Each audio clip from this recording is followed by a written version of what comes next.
Ya, karena dua hal, pakar asal Inggris sebut timnas Indonesia seharusnya masuk daftar tim top Asia. Di informasi bola selanjutnya, cita-cita mulia Sekjen PSSI Yunus Nusi yang ingin membawa timnas Indonesia menjadi tim yang disegani di Asia. Di informasi selanjutnya, ramai soal naturalisasi Jay Itses dan Nathan Choaon, netizen akui rindu dengan Ivar Jenner. Dan yang terakhir, belum puas, PSSI usahakan Ragnar Oratmangun juga membela timnas Indonesia di Piala Asia 2023 nanti. Simak selengkapnya di sini bersama saya untuk Anda.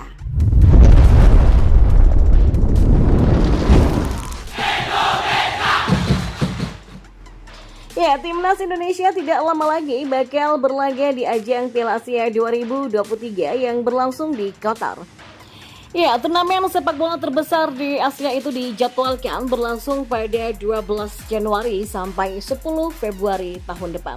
Berdasarkan dari hasil undian, timnas Indonesia tergabung di grup D bersama Jepang, Irak, dan juga Vietnam. Grup D disebut-sebut sebagai grup neraka karena menjadi satu-satunya grup yang dihuni dua pengoleksi gelar. Kedua tim ini adalah Jepang dengan torehan 4 gelarnya dan Irak yang memiliki 1 gelar Piala Asia. Di atas kertas, Jepang dan Irak juga lebih diunggulkan dibandingkan dua pesaingnya dari Asia Tenggara.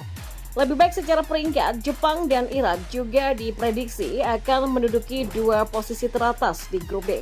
Meski begitu, Indonesia dan Vietnam masih punya peluang untuk lolos ke 16 besar seandainya gagal merebut posisi kedua teratas. Sebab selain dua tim teratas dari 6 grup, 4 tim peringkat ketiga terbaik juga berhak lolos ke babak 16 besar. Ya, timnas Indonesia datang ke Piala Asia 2023 dengan status sebagai tim peringkat terendah kedua dari 24 tim peserta.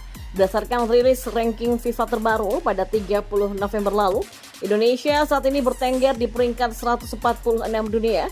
Dari 24 tim di Piala Asia 2023, skuad besutan Sinteyong itu hanya unggul atas Hong Kong di posisi 150 dunia. Di Asia Tenggara, Indonesia juga masih kalah dari Vietnam di posisi 94, Thailand di peringkat ke-113, Malaysia di peringkat 130, dan Filipina di peringkat 140. Namun, pakar sepak bola asal Inggris Steve Darby meyakini Indonesia seharusnya berada dalam daftar tim-tim top Asia. Hal ini disampaikan oleh Darby ketika memberikan prediksinya terkait persaingan di grup D Piala Asia 2023. Menurut pria berusia 68 tahun itu, ada dua hal yang membuat skuad Garuda layak berada di daftar tim-tim top Asia. Dua faktor tersebut adalah populasi dan kualitas pemain. Indonesia itu punya populasi dan kualitas pemain yang baik, sehingga harus masuk dalam daftar tim-tim top Asia, kata Darwin.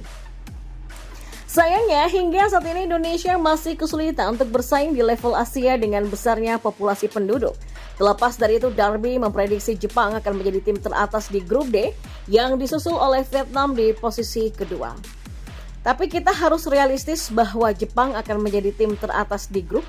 Baik Irak ataupun Indonesia juga akan sulit diprediksi. Mereka punya pemain bagus, tapi Irak mungkin tidak punya persiapan terbaik. Dan Indonesia mungkin akan terpengaruh oleh banyak faktor selain sepak bola. Vietnam bisa menempati peringkat kedua di grup ini. Namun hal ini sangat bergantung pada kualitas persiapan dan dukungan dari Federasi Sepak Bola Vietnam atau VFF, kata Darby. Ya, di masa lalu VFF sudah memberikan dukungan yang luar biasa kepada Park Hang-seo dan mudah-mudahan saja hal ini akan terus berlanjut. Bagaimanapun, grup Vietnam di Piala Asia adalah grup yang sulit, pungkas Darby. Dan kita beralih ke informasi bola selanjutnya. Ya, Sekjen PSSI Yunus Nusi memiliki cita-cita mulia untuk timnas Indonesia. Ia ingin melihat skuad Garuda bisa menjadi tim yang disegani di Asia. Hal ini diungkapkan dalam rapat bersama Komisi 10 DPR RI yang digelar pada Senin kemarin. Yunus Nusi menjawab pertanyaan yang diajukan oleh salah satu anggota DPR RI, Dede Yusuf, terkait kapan naturalisasi ini berhenti. Visi PSSI menjadikan timnas yang disegani dan berprestasi di level Asia dan dunia. Maka inilah naturalisasi pemain bagian dari PSSI untuk berharap timnas Indonesia berada pada kualitas dan skill yang mumpuni.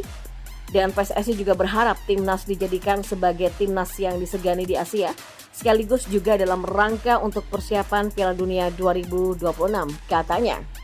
Ia pun juga membeberkan kalau semua calon pemain naturalisasi ini diajukan oleh pelatih Sinteyong selaku nahkoda timnas Indonesia. Jadi PSSI tidak sembarangan dengan mengambil pemain keturunan untuk dinaturalisasi. Timnas Indonesia saat ini tengah mempercepat proses naturalisasi untuk pemain diantaranya adalah Jay Itzes, Nathan Choaon, Justin Hubner, dan Ragnar Oratmangun. Untuk Jay Itzes, Nathan Choaon, dan Justin Hubner, proses tinggal menunggu keputusan Presiden atau Kepres, kemudian akan dilanjut dengan Sumpah Warga Negara Indonesia atau WNI. Sedangkan Ragnar Oratmangun masih menunggu kelengkapan dokumen agar proses naturalisasinya bisa segera dilanjutkan. Di tengah maraknya soal naturalisasi Jay Itzes dan Nathan Choaon, netizen dibikin rindu dengan keberadaan Ivar Jenner. Ya, beberapa hari terakhir Jay Itzes dan Nathan Choaon selalu dibicarakan publik lantaran akan melanjutkan proses naturalisasi. Yang terbaru, kedua pemain ini sudah disetujui DPR RI untuk menjadi warga negara Indonesia atau WNI. Dalam sidang paripurna DPR RI yang dipimpin oleh Wakil Ketua DPR RI, Ludwig F. Paulus, yang memutuskan kedua pemain ini akan menjadi WNI. Dan di tengah ramainya proses naturalisasi kedua pemain ini, netizen malah justru rindu dengan sosok Ivar Jenner. Tampak dalam unggahan akun TikTok @168timnas, netizen melemparkan komentar terkait kabar dari Ivar Jenner. Gimana ya kondisi Ivar sekarang, kok nggak ada info sama sekali? Tulis salah satu akun atau akun lainnya yang mengatakan, wah Ivar cedera pas latihan di klubnya ya. Dan akun lain yang juga mengatakan, gimana ya keadaan Ivar Jenner sekarang? Ya, Ivar Jenner memang belum terlihat kembali bermain karena cedera. Namun, ia sendiri optimis bisa comeback di Piala Asia 2023 mendatang. Saya harap saya bisa kembali pada periode selanjutnya, pada Januari bersama Timnas Indonesia. Tulis Ivar saat menjawab pertanyaan warganet di Instastory pada akun pribadinya, @IvarJenner pada beberapa waktu yang lalu. Dan di informasi yang terakhir, PSSI terus mengebut proses naturalisasi para pemain keturunan sebelum Piala Asia 2023. Setelah pengajuan perubahan kewarganegaraan Jay Itzes dan Nathan Choaon disahkan DPR RI, mereka berusaha mendorong hal yang sama untuk Ragnar Oratmangun. PSSI masih terus bekerja keras agar satu nama lainnya, yakni Ragnar Oratmangun, juga bisa mendapatkan lampu hijau untuk dijadikan WNI. Mereka berharap proses naturalisasi Ragnar Oratmangun juga bisa selesai sebelum entry by name atau pendaftaran nama pemain untuk Piala Asia 2023 pada 10 Desember nanti. Piala Asia 2023 akan berlangsung di Qatar dan ajang ini akan diikuti 24 tim yang dibagi ke dalam 6 grup dari A sampai F. Dan Timnas Indonesia masuk dalam grup D. Pada Piala Asia 2023, mereka akan saling sikut dengan tim-tim kuat yang berada di ranking 100 besar FIFA, yakni seperti Jepang, Irak, dan Vietnam. Piala Asia 2023 dijadwalkan bergulir dari 12 Januari sampai 10 Februari 2024 mendatang.